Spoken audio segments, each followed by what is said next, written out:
Ethan noticed it the moment his parents' car disappeared down the long, curved driveway. The silence settled into the rooms of the massive house like a held breath. No television murmuring from the living room, no footsteps on the marble floors, just the soft hum of the refrigerator somewhere far away, like a lonely insect. At 17, Ethan told himself he was old enough not to feel uneasy. Still, the house felt different when it was empty, too big, too full of corners where shadows gathered. The ceilings rose higher than they needed to, and the hallways stretched on like they were trying to escape the rooms they connected. He grabbed a soda from the kitchen and headed upstairs, planning to game until midnight. The storm clouds outside had already dimmed the afternoon, and rain ticked against the tall windows, streaking the glass like nervous fingers. That was when he heard it, a sound that didn't belong. At first, it was faint metal scraping against stone. Ethan froze at the top of the stairs, his heart stuttering.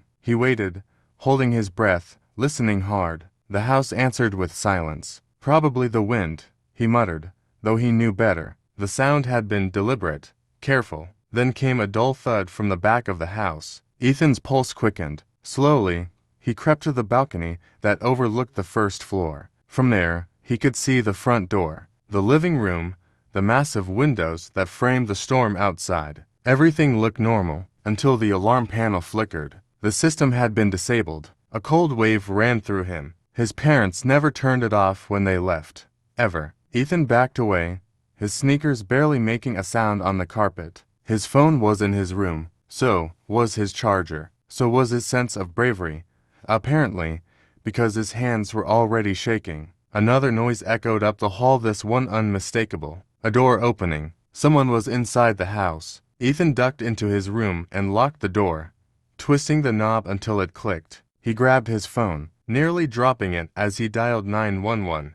The call rang once, twice. No signal. The storm had knocked out service. He swallowed hard and glanced around his room. His window faced the backyard, a long drop to wet stone below. No easy escape. He needed a place to hide. The closet. He slipped inside, pulling the door shut just enough to leave a narrow crack. Darkness wrapped around him, thick and suffocating. He pressed a hand over his mouth to quiet his breathing. Footsteps echoed below. Slow, heavy, confident. Whoever it was knew the house, or at least wasn't afraid of it. The footsteps climbed the stairs. Ethan's heart pounded so loudly he was sure it would give him away. He pictured a faceless figure moving through the halls, testing doors, searching. The idea of someone else touching his home, his space, felt wrong in a way he couldn't explain. The handle of his bedroom door rattled.